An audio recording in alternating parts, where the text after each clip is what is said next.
Today our learning target is I can find the area of composite figures. Remember on your notes, whatever is written in light blue on the PowerPoint will go in your blank.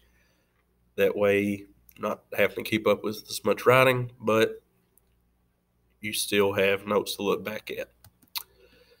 Number one says a composite figure is made up of triangles, squares, rectangles, and other two-dimensional figures.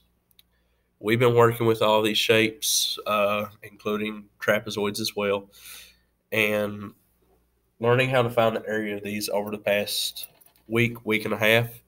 So today what we're going to be doing is we're going to be taking all this knowledge, we're going to be putting it together to work with what we call a composite figure. Number two says a composite figure is not a standard basic shape. What that means is it's not just a rectangle, it's not just a triangle.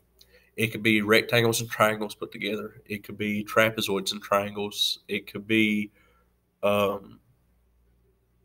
rectangles and trapezoids. It could be parallelograms and triangles. It could be a lot of different shapes put together to make one different shape that we've not been working with.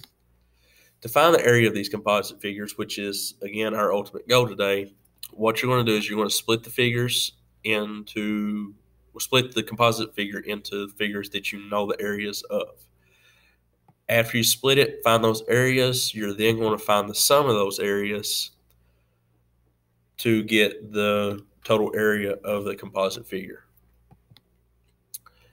Number 5, we're going to practice splitting these up. Look at what I mean by breaking it into different shapes that you all can work with.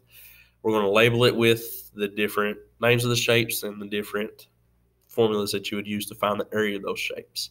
If we look at this first figure, it looks like a plus sign, but we don't know how to find the area of a plus sign. But if we put a line to split it there and split it there, it's then 3 different rectangles. And again, to find the area of a rectangle, as we know, you do length times width or base times height, however you want to say it. You look at the next figure, it's an L. We've not worked with L's. But again, you can put a line right there, split it into 2 different rectangles. Even though this does look like a square, we don't know the dimensions of it, so we can't call it a square. So we're just going to call it a rectangle. Again, to find the area of it, either way, it would be the same. It's just length times width. The last one, it's a pentagon. You may have seen a pentagon before. You may not think of it as a composite figure, but we have not learned how to find the area of a pentagon in and of itself. So what we can do is we can split it right across the middle, make it a triangle, make it a trapezoid. We know how to find the area of those. So to find the area of a triangle, again, it's base times height divided by 2. Trapezoid, that's the one that's kind of tricky that we worked with for a couple of days. It's the height times the quantity of base 1 and base 2, closest quantity, divided all by 2.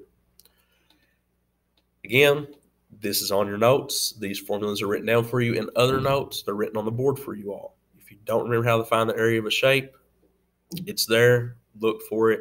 Use it. We now have 2 examples that we're going to work with. Again, we got this L figure that we just saw on our last example. We can do what we did before, split a line right there, and then we're going to label the different shapes as A1 and A2. So that when we're finding the area of it, we don't get the areas and the dimensions mixed up with each other. So if we look at A1, we want to use the length and the width. Well, the length looks to me like it's 10 millimeters. The width looks like it's 10 millimeters. But we got this 25 millimeters over here on this side. That 25 millimeters is not going to be used for this because that is going from this corner up here all the way down to this corner at the bottom. That's not the full length of A1. That's the full length of A1 and A2. So to find the area of A1 again, it's base times height, length times width, however you would like to say it. They're both 10, so 10 times 10, as we know, if we type it in the calculator, it's going to give you 100 square millimeters. A2, again, is a rectangle, so it's length times width or base times height. Does not matter. Our length is 35, width is 15, so we're going to substitute that in. Again, this 25 at the top, that's just going from the corner here over to the middle of the rectangle. That doesn't go the full length. So we look for the length that is actually going to cover the full distance of the shape. 35 times 15 is 525 square millimeters. Don't forget to put your units. That's something we have practiced and we have repeatedly done. Now, if you look back at your notes, it said to find the area of each shape once we split it up. After we find the area of each shape, the last step is to find the sum of these areas, A1 plus A2. A1 is 100, A2 is 525. We add those together and we get our area is 625 square millimeters. Our second example, it's made up of a rectangle and it's made up of a triangle. Again, that looks like two triangles, but we covered that in class that we can just focus on this as one whole shape because that dotted line is just telling us the height of that triangle.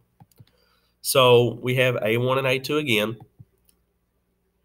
A2, if you look at it, it has a base of 9 because it's 3 centimeters up here, 3 centimeters down here, and this part in the middle is going to be parallel to this line over here, so it is also 3 centimeters. So 3 plus 3 plus 3 is 9, so it has a base of 9 centimeters.